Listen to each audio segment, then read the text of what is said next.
Are slow reps really better for building muscle?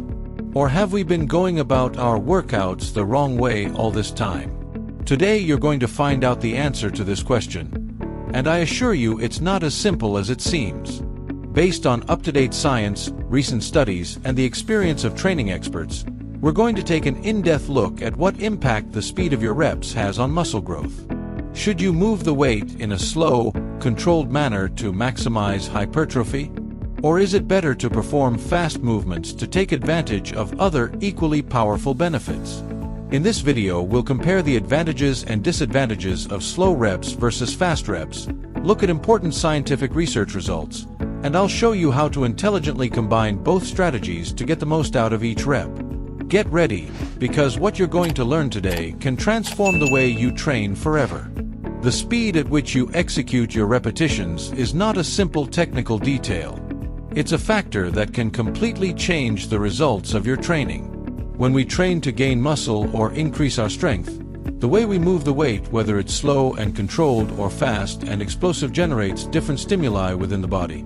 Each of these stimuli activates different muscular adaptation mechanisms. Slow repetitions promote time under tension, a key element in stimulating muscle fiber growth. Meanwhile, fast repetitions recruit more motor units and enhance strength, power, and also muscular endurance. But here's the important thing. In the world of training, not everything is black and white. It is not a matter of choosing between one technique or the other as if they were enemies. Each has its place, its purpose, and its moment. The real secret to maximizing your results lies not in marrying yourself to one style, but in learning to use each one strategically according to your goals, your training phase, and your fitness level. And that's exactly what we're going to find out in this video. Let's start with the benefits of performing slower reps. The first big benefit is more time under tension. When you perform a movement in a slow, controlled manner, your muscles stay longer working against resistance. This extended time under load generates two types of fundamental stimuli: mechanical stress, which is physical pressure on the muscle fibers, and metabolic stress, which is the accumulation of metabolites such as lactate within the muscle. Both types of stress are potent triggers for muscle growth, also known as hypertrophy. A study published in 2015 in the Journal of Strength and Conditioning Research looked at precisely this effect. 20 trained men were divided into two groups. One performed slow repetitions, with 2 seconds in the concentric phase and 2 seconds in the eccentric phase. And the other group performed fast repetitions, with only 1 second in each phase. After 8 weeks, the group that trained slower showed a significantly greater increase in muscle thickness measured by ultrasonography. So yes, moving slower can be a very powerful tool for gaining muscle. The second benefit of slower repetitions is better control of the movement. When you slow down your execution speed, you eliminate the possibility of using momentum to move the weight. Every inch of the stroke is performed strictly by your muscles, not inertia or gravity. This not only maximizes the effectiveness of each repetition, but also allows you to correct your technique in real time. If your elbow, back, or posture is out of whack, you can detect and correct it before it becomes an injury. The third benefit is the development of a greater mind-muscle connection. Moving slowly forces you to concentrate intensely on the muscle you are working. You feel it stretch in the eccentric phase and contract in the concentric phase. This full awareness improves the activation of specific fibers, increases muscle recruitment, and also helps prevent injury, as you execute each movement in a much more precise and controlled manner. In short, training with slow repetitions not only strengthens your body, but also your mind and your technique. A combination that makes the difference between an average workout and a truly effective one. But like everything in training, slow reps also have their disadvantages. And it's important to know them so you can use them wisely. The first major disadvantage is elevated muscle fatigue. When you move a weight slowly, your muscles remain under tension for much longer. This generates a much higher level of exhaustion than fast reps. If you've ever tried to do a slow set of bench presses or squats, you know exactly what I'm talking about. The burning in the muscles comes on very early and can become intense. This elevated fatigue comes at a cost. You may not be able to complete as many reps as you normally would. For example, if at a normal pace you can do 3 sets of 12 reps, with slow reps you may barely make it to 8 or 9. And that means your total training volume may be reduced. Fewer reps, fewer sets, and in some cases, less overall stimulus if not properly planned. The second disadvantage is less cardiovascular stimulation. When you perform slow, controlled movements, your heart rate doesn't get as high as it does in fast or explosive movements. This means your body burns fewer calories during training. Simply put, slow reps are great for building muscle, but they're not the most efficient if your goal also includes improving your cardiovascular endurance or maximizing fat burning. So while slow reps are a powerful tool for hypertrophy, they're not perfect for all purposes. It all depends on how and when you use them within your training program. Now let's talk about fast reps, which also have very important benefits that we shouldn't overlook. The first major benefit of moving faster is that it allows for greater training volume.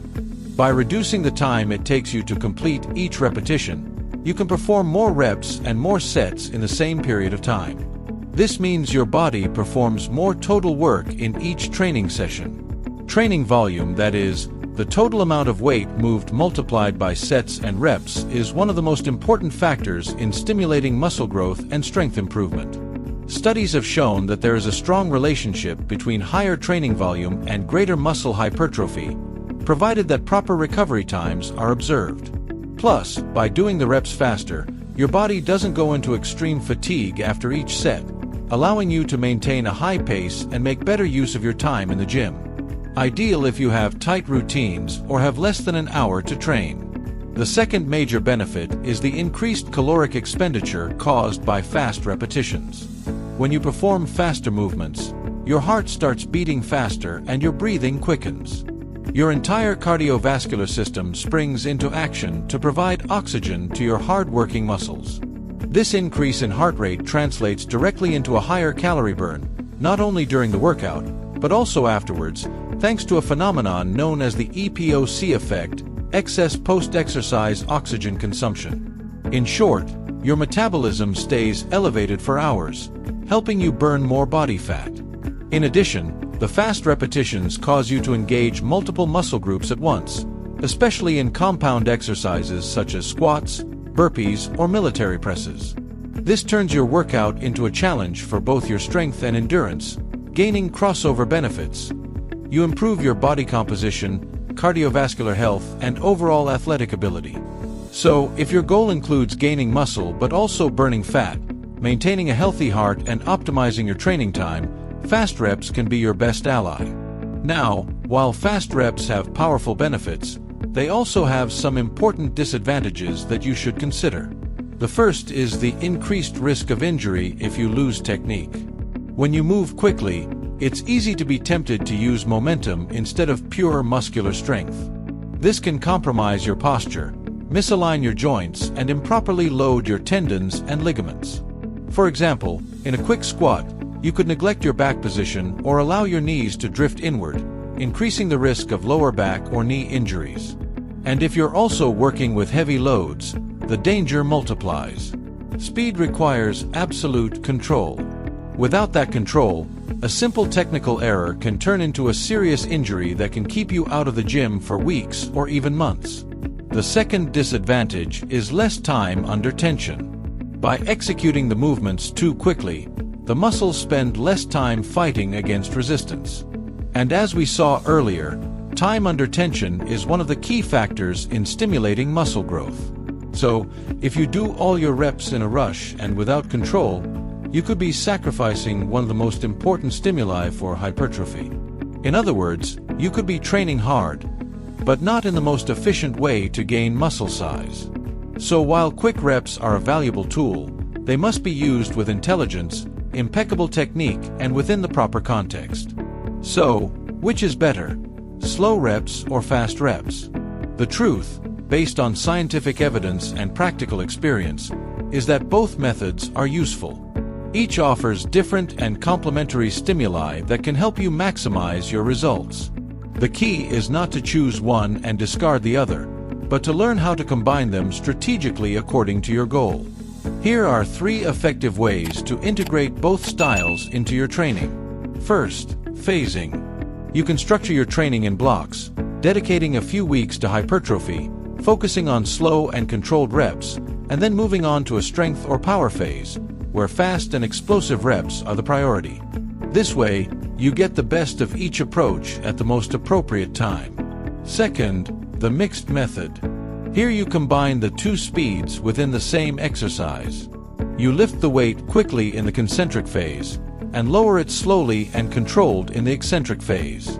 This method maximizes both explosive strength and time under tension, stimulating muscle growth and reducing the risk of injury. And third, strategic variety. You can alternate weeks of slow rep-focused training with weeks of fast reps. This alternation not only keeps your muscles constantly challenged, preventing adaptation, but also makes your workouts more dynamic and motivating. In short, it's not about speed, it's about knowing when and how to use each one. Today we learned that both slow and fast reps have their place in an intelligent workout. Slow reps enhance muscle growth through time under tension, improve movement control, and strengthen the mind-muscle connection, while fast reps allow you to perform more training volume, burn more calories, and improve cardiovascular health. Remember, building muscle is an art and a science, and every little tweak you make to your routine can add up to huge long-term results. Now I want to hear from you. What style do you prefer in your workouts? Slow and controlled, or fast and explosive? Tell me in the comments. I'd love to hear from you. And if you found this video valuable, don't forget to like it, subscribe to the channel, and share it with someone who also wants to improve their training style. Also, if you want to take your workouts to the next level, I invite you to watch now this video I leave you on screen, where you will discover everything you need to transform your physique effectively. See you there.